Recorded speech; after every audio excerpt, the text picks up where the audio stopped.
तर अरविंद सावंतांनी देवेंद्र फडणवीसांचा ऑडिओ ऐकून त्यांच्यावरती टीका केलेली आहे। ज्यांना जेलमध्ये पाठवणार होते त्यांचाच प्रचार फडणवीस करतायत असं अरविंद सावंत यांनी म्हटलंय। अरविंद सावंतांनी यामिनी जाधव यांच्यावरती देखील टीका केल्याचं पाहिलं। लागेल का? लावा बरं, जोरात लावा, आवाज मोठा करा।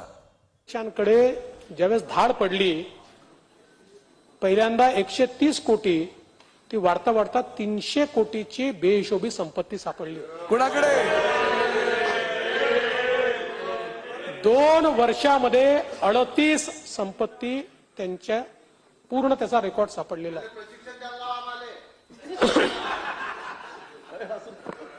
असं प्रशिक्षण घेऊ नका।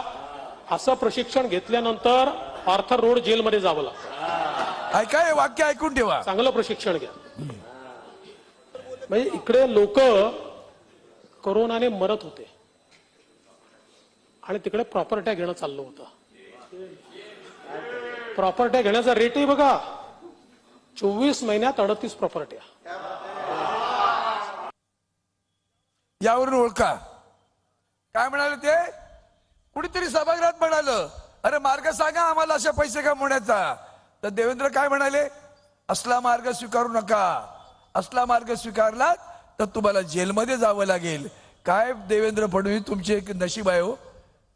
केवढं पाप आहे तुमच्या नशिबी आलं की त्याच माणसाचा प्रचार करायला पाळी देवेंद्र फडणवीसवर आली। याच्यासारखं तुमच्या नशिबी आलेलं पाप नाही टरबुजा।